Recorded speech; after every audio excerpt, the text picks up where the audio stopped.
Khamenei के अंतिम संस्कार में फफक फफक कर रोए ईरानी स्पीकर।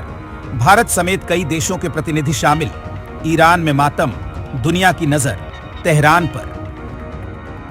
कहते हैं कि किसी इंसान की असली ताकत उसके पद में नहीं बल्कि उसकी विदाई में दिखाई देती है, और तेहरान से आई तस्वीरें कुछ ऐसा ही बयान कर रही हैं। ईरान की राजधानी तेहरान में ऐसा दृश्य देखने को मिला जिसने पूरी दुनिया का ध्यान अपनी तरफ खींच लिया। वहां मौजूद हजारों लोगों की भीड़, सख्त सुरक्षा व्यवस्था, दुनिया भर से पहुंचे नेताओं का जमावड़ा, और फिर कैमरे में कैद हुए वो भावुक पल जब ईरानी संसद के स्पीकर मोहम्मद गालिबाफ और विदेश मंत्री अब्बास अराघची अपने आंसुओं को रोक नहीं पाए। जनाजे के पास खड़े दोनों नेताओं की आंखें नम थीं और चेहरों पर साफ दिखाई दे रहा था कि यह सिर्फ एक राजनीतिक नेता की विदाई नहीं बल्कि ईरान के एक पूरे दौर का अंत था।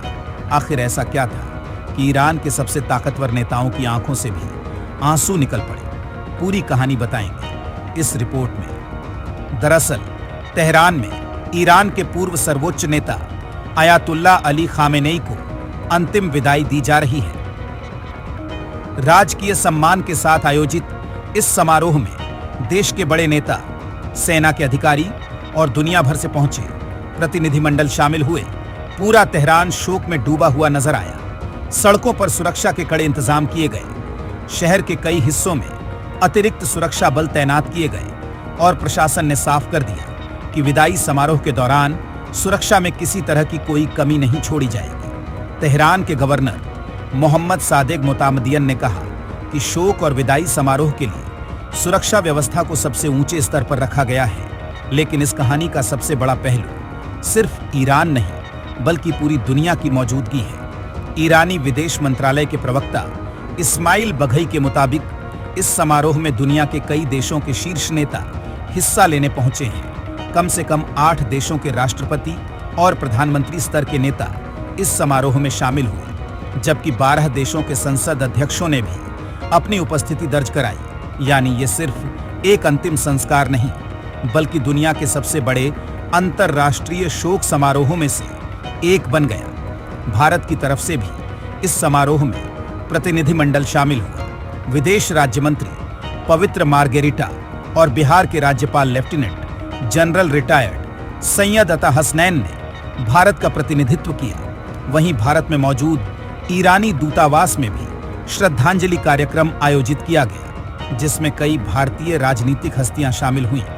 पीडीपी प्रमुख महबूबा मुफ्ती, कांग्रेस नेता सलमान खुर्शीद समेत कई लोगों ने अयातुल्ला अली खामेनेई को श्रद्धांजलि अर्पित की। सोशल मीडिया पर एक पोस्ट में महबूबा मुफ्ती ने कहा, ईरान के सर्वोच्च नेता अयातुल्ला सैयद अली खामेनेई की शहादत पर अपनी गहरी संवेदना और एकजुटता व्यक्त करने के लिए तेहरान में होना मेरे लिए सम्मान की बात है। वे एक सम्मानित नेता थे जिन्होंने धारा के विपरीत खड़े होने का साहस किया और पीड़ितों के लिए संघर्ष किया। रूस की ओर से भी बड़ा प्रतिनिधिमंडल तेहरान पहुंचा।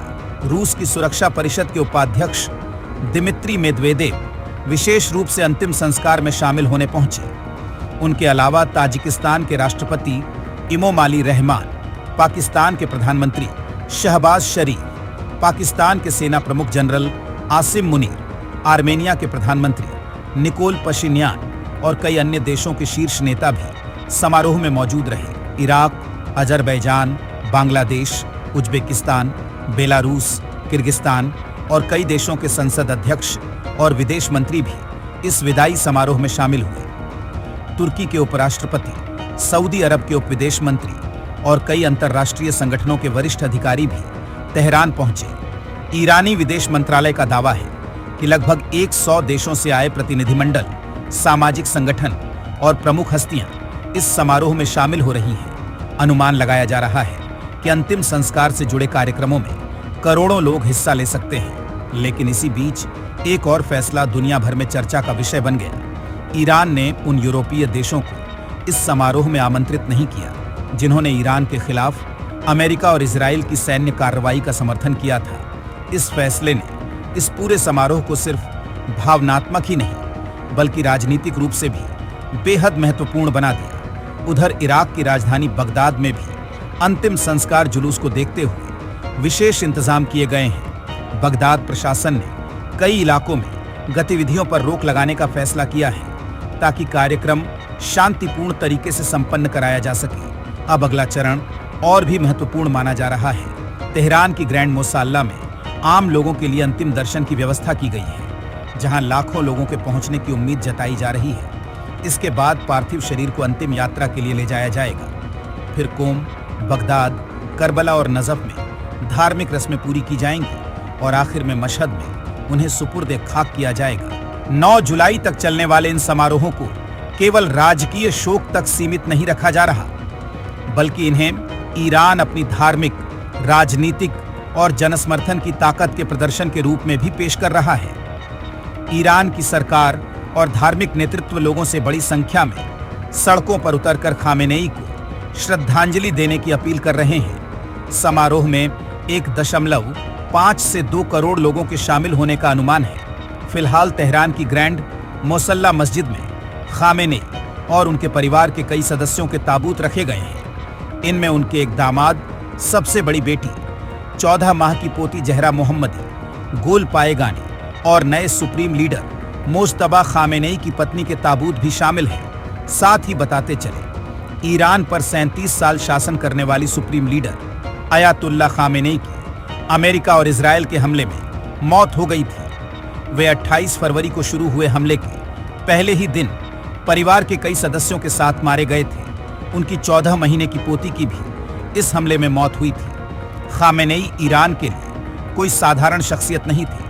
3 दशक से अधिक समय तक उन्होंने ईरान का नेतृत्व किया था, इसलिए उनके अंतिम संस्कार को देश के सबसे बड़े राजकीय आयोजनों में से एक माना जा रहा है। एक तरफ लाखों लोगों की भीड़, दूसरी तरफ दुनिया भर से पहुंचे राष्ट्रपति, प्रधानमंत्री और बड़े नेता, और बीच में एक ऐसा जनाजा जिसने पूरी दुनिया की नजरें तेहरान पर टिकाकर रख दी हैं। अब सवाल सिर्फ विदाई का नहीं है, सवाल यह भी है कि इस विदाई के बाद मध्य पूर्व की राजनीति किस दिशा में जाएगी और ईरान का अगला अध्याय कैसा होगा। फिलहाल तेहरान की सड़कों पर सिर्फ एक ही दृश्य दिखाई दे रहा है, आंसू, खामोशी और इतिहास के एक बड़े अध्याय को दी जा रही आखिरी विदाई।